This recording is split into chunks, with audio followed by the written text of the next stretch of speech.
Estudar a Bíblia, estudar a Bíblia, estudar a Bíblia na escola dominical. Começa agora o programa A Voz da Escola Dominical. Apresentação: Pastor Jairo Teixeira Rodrigues. Web Rádio Assembleia de Deus. Jesus breve Que vem. momento sem igual, cresce na fé e no saber. Vem com a família pra IBD.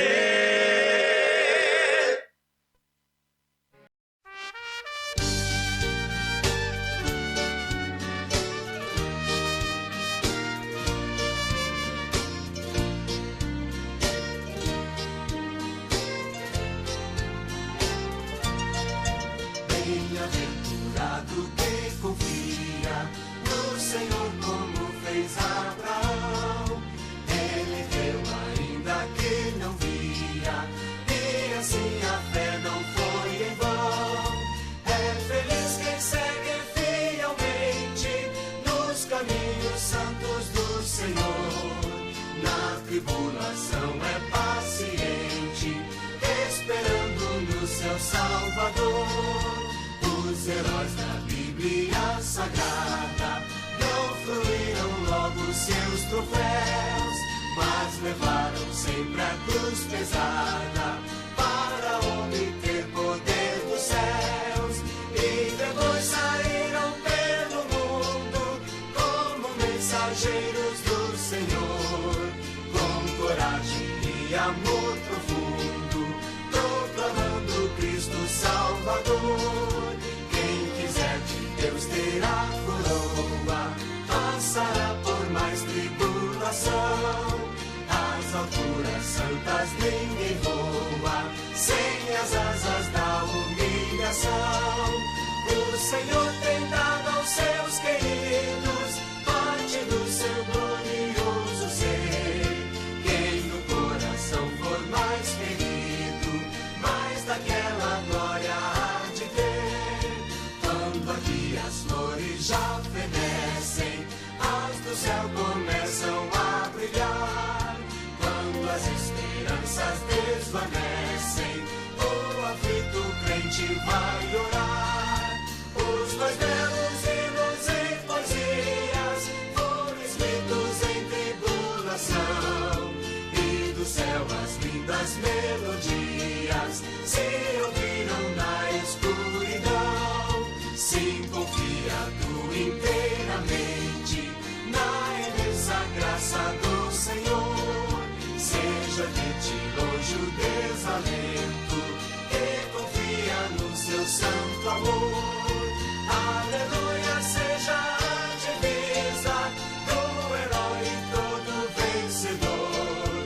E do céu mais forte vem a brisa que te leva ao seio do Senhor.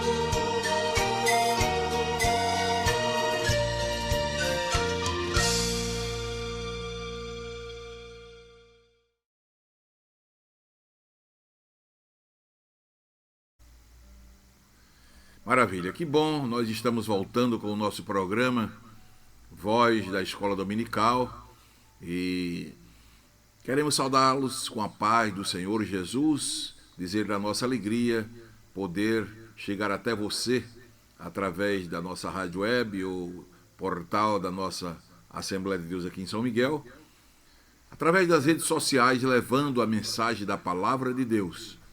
Nesta oportunidade, saudando a todos os nossos irmãos, amigos, obreiros da Casa do Senhor, aqui do Campo Eclesiástico em São Miguel dos Campos, Alagoas, e a você, aonde estiver, aonde chegar, este programa que sirva de bênção para a sua vida, para a minha vida, para a vida de cada um de nós. Nós estamos hoje com a lição de número 5 da nossa CPAD, o casamento de Ruth e Boaz, a remissão da família. Portanto, lhes convidamos para a leitura bíblica, livro de Ruth, capítulo 3, versículos de 8 a 11, que assim nos diz a palavra. E sucedeu que pela meia-noite o homem estremeceu e se voltou, e eis que uma mulher jazia a seus pés. E disse ele: Quem és tu? E ela disse: Sou Ruth, tua serva. Estende, pois, tua aba sobre a tua serva, porque tu és o remidor. E disse ele: Bendita sejas tu do Senhor, minha filha. Melhor fizeste esta tua última beneficência do que a primeira, pois após nenhum jovem foste, quer pobre, quer rico. Agora, pois, minha filha, não temas. Tudo quanto disseste te farei, pois toda a cidade do meu povo sabe que és mulher virtuosa. Glória a Deus. Meus amados, falar sobre o casamento de Ruth e Boaz, falar sobre a remissão da família, é falar de algo que tipifica o casamento da igreja com Cristo. De modo empolgante, aqui nós percebemos que o escritor detalha o processo legal pelo qual Boaz se tornou o legítimo resgatador, né, de Ruth, e se casou com ela, de modo que o filho deles foi o herdeiro de Elimeleque. Pois bem, né, nesse momento de comparação, onde encontramos esse tipo e antítipo, nós vamos encontrar Cristo, que nos resgatou e nos tornou parte da sua família. Aos Efésios capítulo 2, versículo 19, diz que foi ele que nos fez concidadãos do céu e da família de Deus. Portanto, é importante observar, né, a partir do compromisso de Boaz, como tudo isso se deu. Tá certo? Houve um processo, Boaz subiu à porta da cidade, assentou-se ali. Você que vem acompanhando a história já sabe que Ruth já voltou com Noemi para Belém, não é? Noemi estava viúva, Ruth também viúva, e, claro, dentro de um processo normal, de um plano também normal, dentro de um processo legal, as coisas podiam acontecer de Noemi ou Ruth, né, de repente, despontar um novo matrimônio, um novo casamento. Aqui a vez agora é de Ruth, mais jovem, né, e de repente ela se depara com quem? Com Boaz, um grande fazendeiro, um homem de posse, né, um homem de respeito na cidade. Boaz subiu à porta da cidade, diz o capítulo 4, versículo 1, assentou-se ali e ele já estava tomando conhecimento sobre Ruth, já tinha visto ela trabalhando no seu campo, perguntou: de quem é essa moça? Lhe disseram que era uma moabita que tinha chegado, né, estava ali no campo, né, colhendo, debulhando, acompanhando ali a situação. Então, Boaz age legitimamente. Ele manda chamar um resgatador, que era o parente mais próximo de posse, né, que casava quando a mulher ficava viúva, tá certo?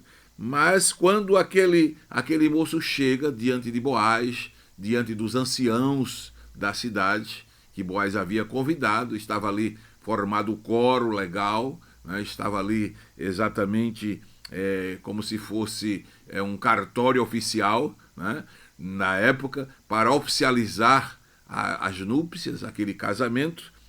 A Bíblia vai nos dar a entender que aquele moço remidor, aquele parente mais próximo, ele não aceita, né? Ele abre mão, né, da oportunidade que Boaz lhe concede, né? Mesmo sendo parente remidor, né?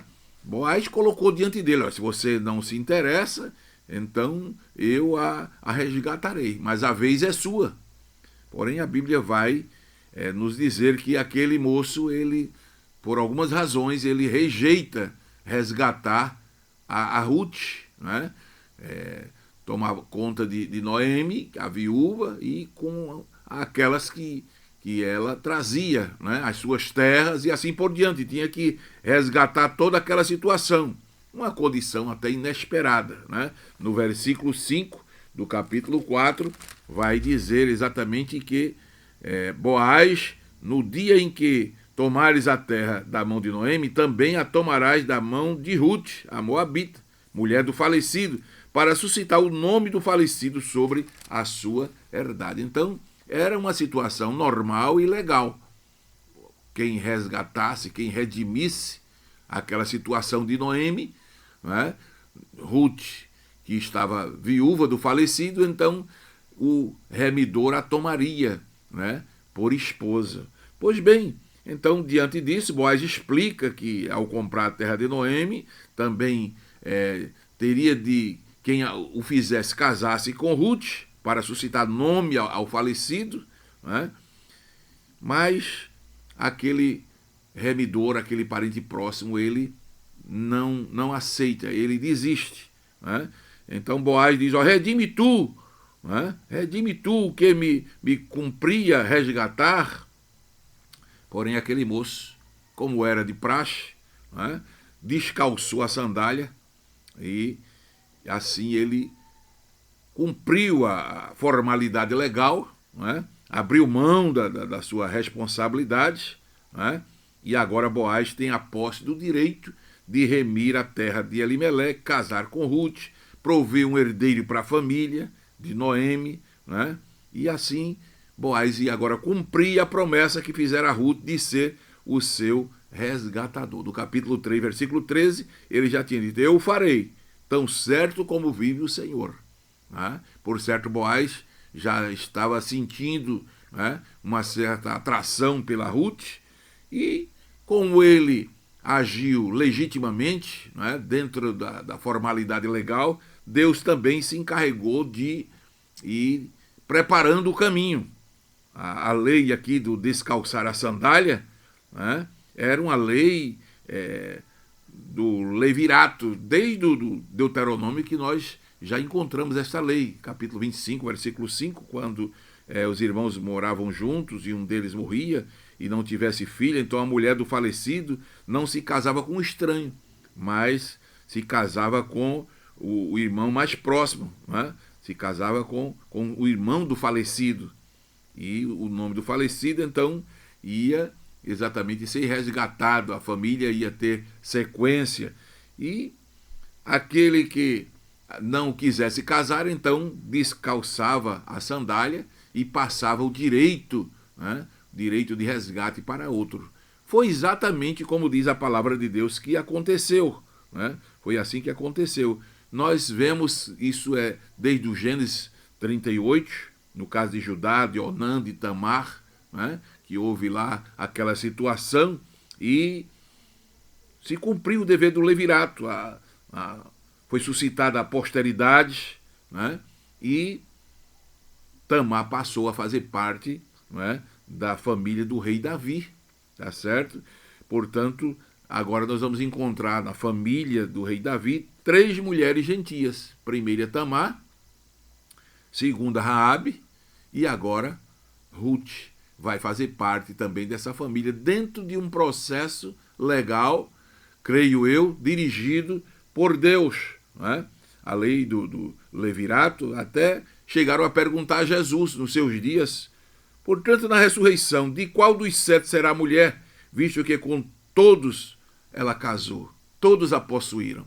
É aquele caso lá dos saduceus, que chegam para Jesus dizendo que uma mulher tinha casado com 7 maridos. E eles, conhecendo a lei do levirato, então perguntam a Jesus de quem seria a mulher. E Jesus diz, olha, vocês precisam conhecer as Escrituras. Errai não conhecendo as Escrituras nem o poder de Deus. Lá no céu, nem se casam, nem se dão em casamento. Né? Serão como anjos diante de Deus. Mas essa pergunta estava exatamente atrelada a essa questão da lei do levirato, que quando alguém casava e ficava viúvo, então o próximo, né, parente seria o resgatador. Nessa história nós vamos encontrar tipos e antítipos no livro de Ruth. Né? Tipo de Cristo, remidor, nós encontramos Boaz. Boaz remiu, né? Comprou o direito de casar com Ruth, então é um tipo de Cristo. Encontramos o antítipo da igreja, né? Que é Ruth. Ruth é um antítipo da igreja, gentílica, né? Foi redimida, foi resgatada, né? Casou com Boaz, então é um antítipo um tipo da igreja, não é? Temos o antítipo Israel, tipo Noemi, amada, né? Amada pela igreja e que veio de toda aquela situação, né? Mas amada, né? Amada pela igreja, né? Amada por Israel. Então, um antítipo, né? Um antítipo dentro dessa história, desse contexto.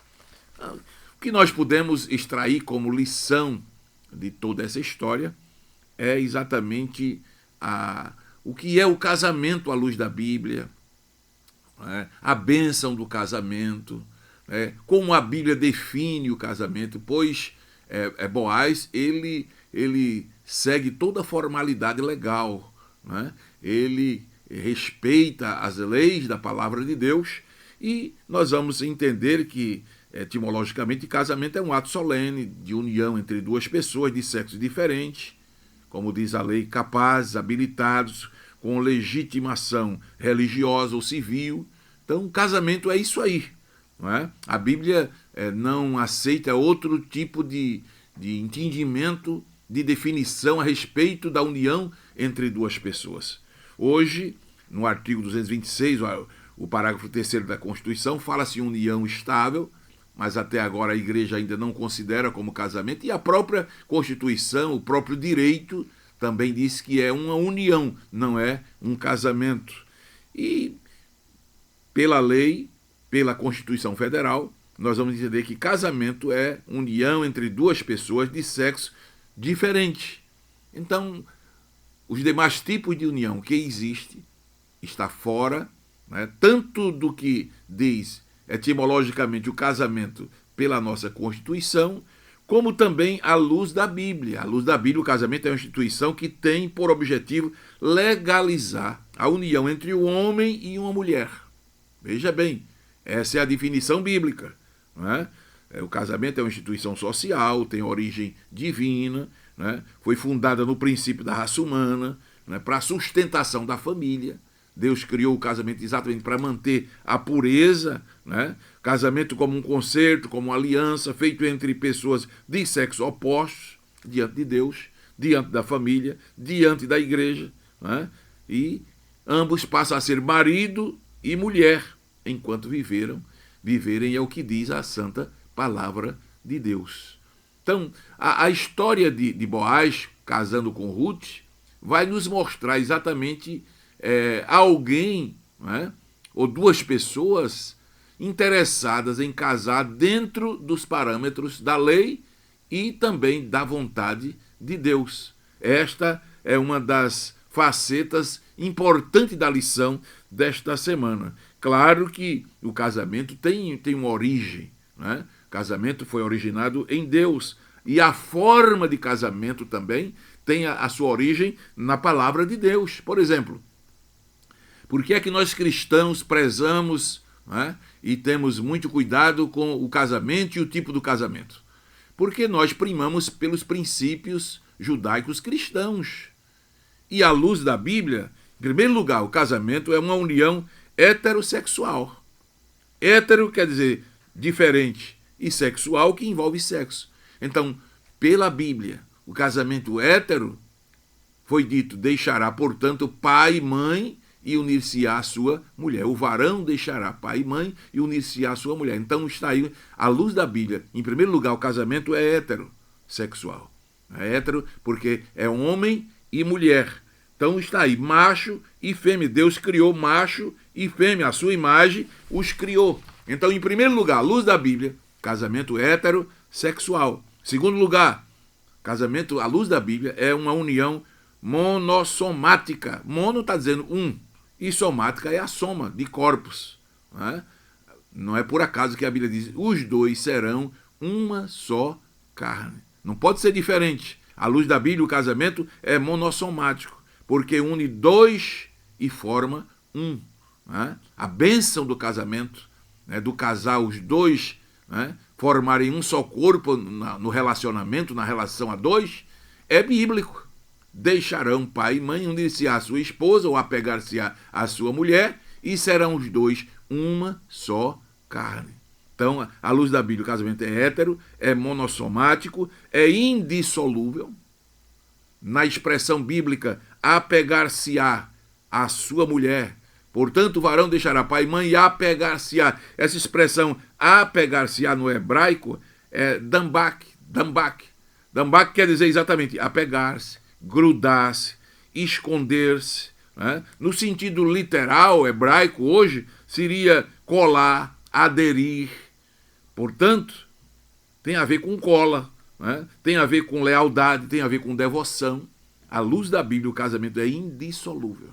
Quem casa e quer fazer a vontade de Deus, então ele deve entender que está participando, à luz da Bíblia, de uma união indissolúvel. Hétero, monossomática, indissolúvel, mas também monogâmica. Mono quer dizer um, e gamos, casamento. Então, à luz da Bíblia, o homem tem uma só mulher. E a mulher tem um só marido. Veja bem, por que estamos falando isso? Porque Boaz, para casar com Ruth, se preocupou em cumprir, né, os detalhes da lei, mas também cumprir a vontade de Deus. Fez tudo certo. Há alguns países, alguns lugares, que ainda prevalece a poligamia. O homem pode ter várias mulheres, a mulher pode ter vários homens. Mas, amados, isso traz amargura, isso traz rivalidade, isso traz ódio, isso traz inveja, isso traz desavença, isso traz brigas. Eu já estive num país, né, onde lá a poligamia ainda é reconhecida. Encontrei lá um homem casado com 18 mulheres e morando praticamente em uma só casa, uma só residência, com vários apartamentos. Mas, segundo o testemunho dos vizinhos, tudo isso que lhes falei aqui acontecia naquela casa. Vida amarga, mulheres com vida amarga, triste, semblante triste. Né? Andei lá pela Palestina e vi lá também, né, a poligamia, casais, né, especialmente do lado dos palestinos, casado com 4 ou 5 mulheres, mas as mulheres com um semblante tão triste, uma vida amarga, uma rivalidade tremenda entre elas, ódio reinando ali, desavenças, brigas. Por quê?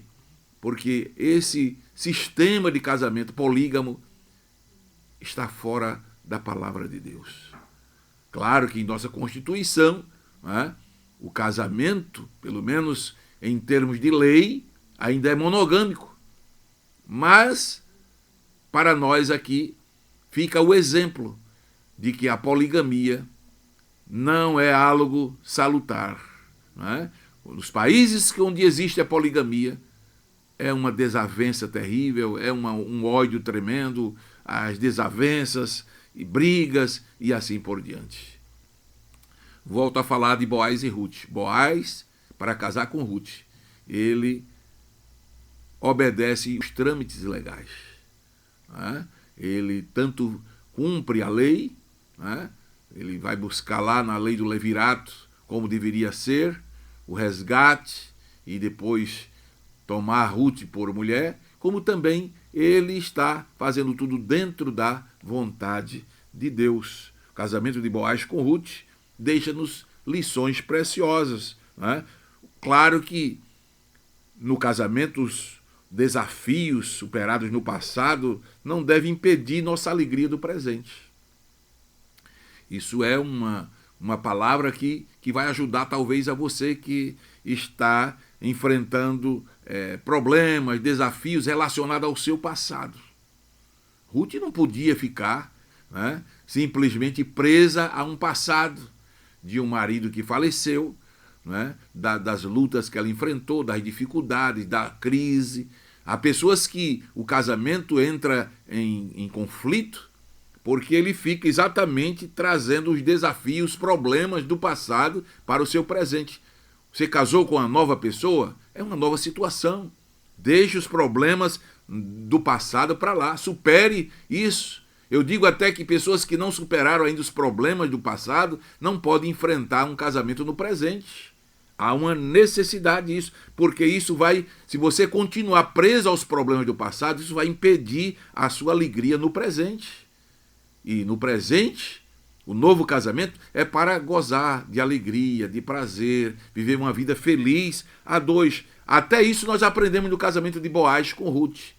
Eles superaram, Ruth superou os seus problemas, Boaz também superou as suas dificuldades e foram viver uma vida feliz, né? Uma vida de paz, né? As derrotas ficou para trás, brotou uma vitória agora inesperada. No deserto, né? Se encontrou aqui um oásis. Casamento é isso aí, né? Uma alma renovada, um novo casamento, né? Quando achamos que não há mais saída, Deus ainda nos guia para um triunfo. Deus sempre tem algo novo. Deus é um Deus de coisas novas, né? Ele diz que faço novas todas as coisas. Então, primeira lição que nós aprendemos no casamento de Boaz com Ruth é que os problemas ficaram para trás e eles agora passaram a viver a alegria no presente. Uma outra coisa interessante que nós vemos aqui no casamento de Boaz com Ruth é que Ruth mostrou coragem. Né? Ruth mostrou ser uma mulher corajosa, ela que teve a iniciativa.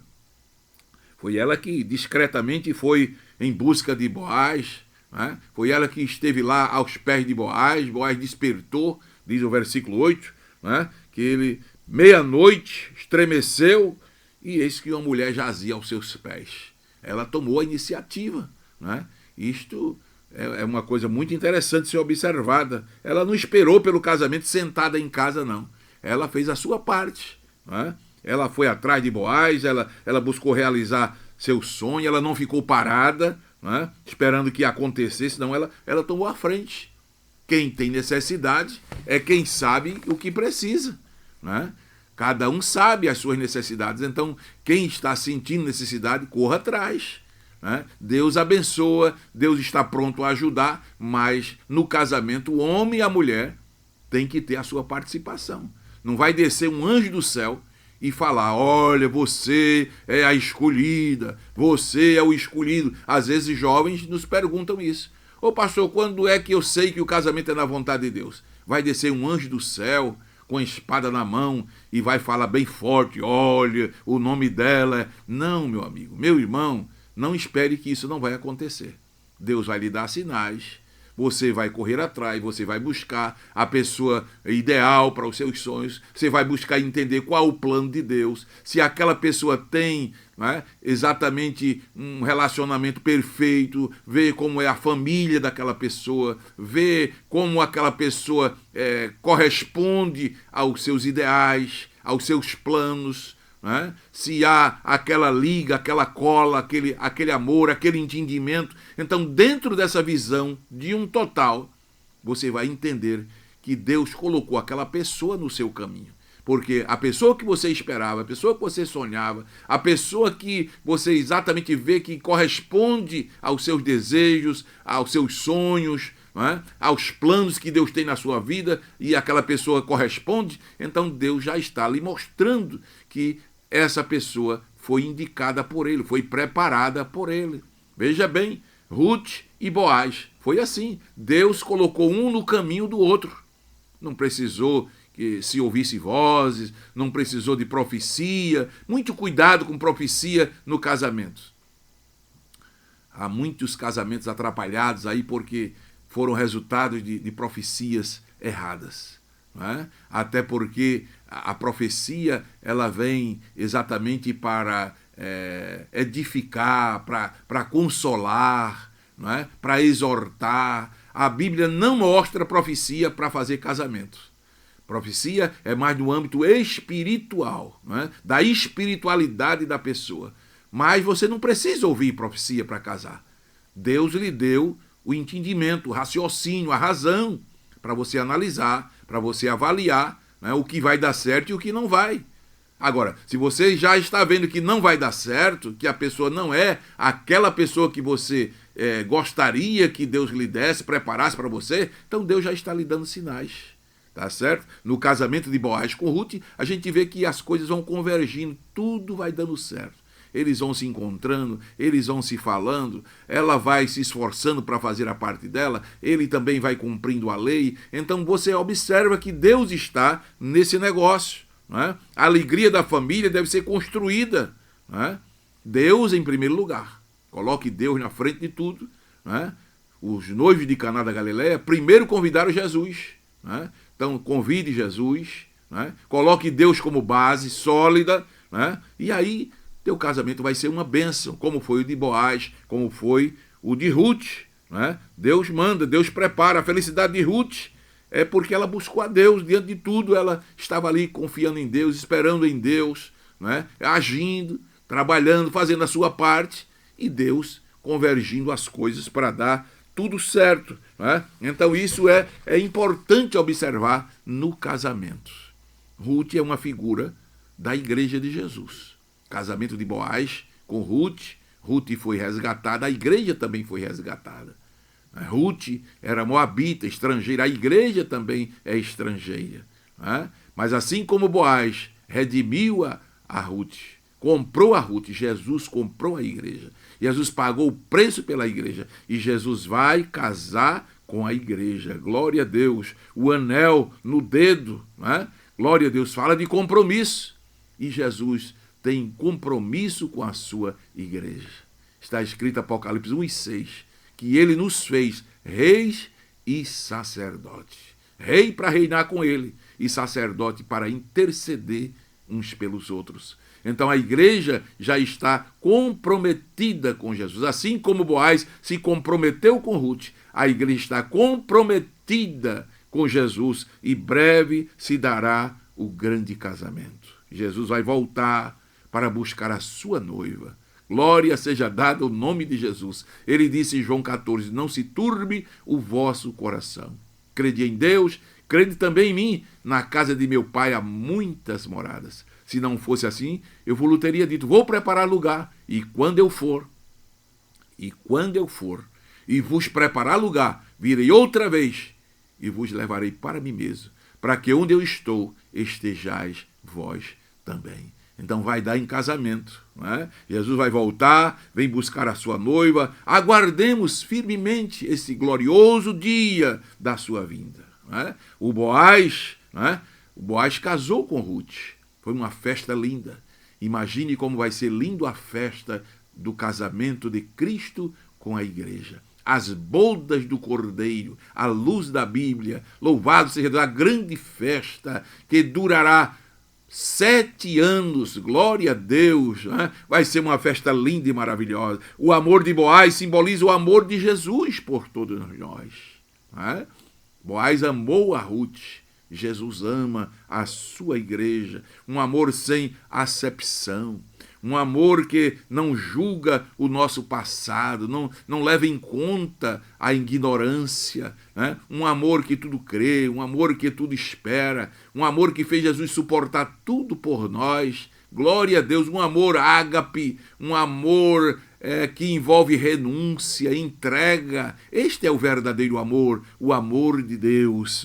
E é este amor que Jesus nos amou ao ponto de perdoar as nossas dívidas, perdoar as nossas ofensas, pagou todas as nossas dívidas, um amor redentor que mudou a nossa história. O amor de Boaz por Ruth também foi assim, um amor doador, um amor que envolveu renúncia, envolveu entrega, envolveu investimento. Boaz investiu o que tinha em Ruth, assim Jesus fez tudo por nós. Provando que nos ama. Glória a Deus, o grande amor de Deus, prova, aleluia, a prova deste amor é que Cristo morreu por nós, sendo nós ainda pecadores. Que Deus te abençoe, meu querido irmão, meu querido ouvinte, que essa palavra possa lhe ajudar a refletir a respeito do casamento de Boaz com Ruth, as lições preciosas que nos trouxeram, um casamento dentro da vontade de Deus, um casamento cumprindo a lei dos homens, mas também cumprindo a lei de Deus, um casamento abençoado por Deus e ao ponto de ser um tipo do casamento da igreja com Cristo. Que Deus abençoe a cada um dos nossos irmãos. Venha à escola bíblica. Deus tem muito mais para falar ao seu coração. Oremos ao Senhor. Pai, nesta oportunidade mais uma vez, ministramos a tua palavra. E agora, Senhor, queremos te pedir por cada família, cada casal, que nesta oportunidade possam refletir o casamento de Boaz e Ruth, a remissão da família. Eles nos dão exemplo de que vale a pena remir a família, investir na família, fazer tudo pela família. Assim abençoa cada casal, cada casamento, cada lar, onde estiver chegando esta mensagem, que a tua bênção, a tua paz, shalom, a tua palavra, o bem-estar completo possa chegar. Nós suplicamos estas bênçãos. Se revela, Jesus, para aqueles que ainda não te conhecem. É o que nós pedimos e te agradecemos em nome de Jesus. Amém e amém. Deus te abençoe, Deus te guarde, fique na paz do Senhor Jesus e lembre-se, vivamos o dia de hoje como se Cristo voltasse agora. Maravilha.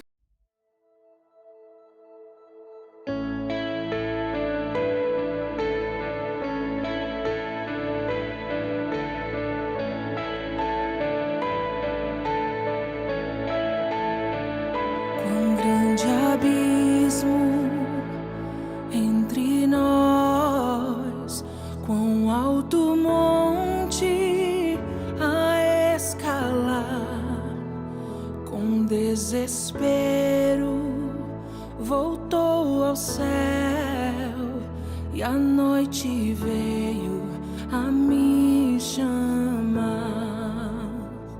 Ali no escuro, o amor profundo cruzou a sombra e me alcançou.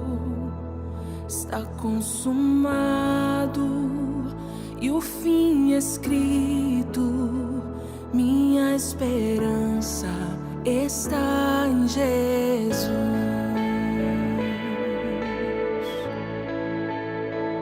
Quem imagina amor tão grande, tão plena graça ao coração? O Deus eterno deixou sua glória, do meu pecado se vestiu.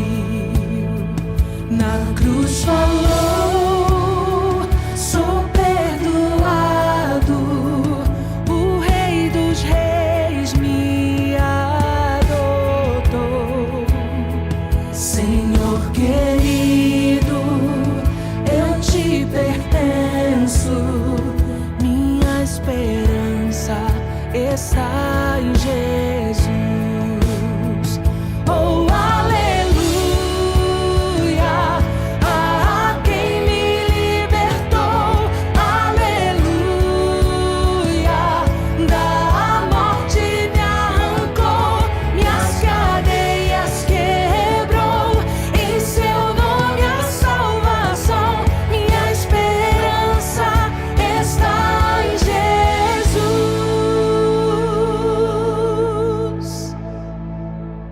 E tuas promessas foram seladas quando teu corpo ressuscitou. Desde o silêncio, grande rugido quebrou o poder da morte em mim. E tuas promessas foram seladas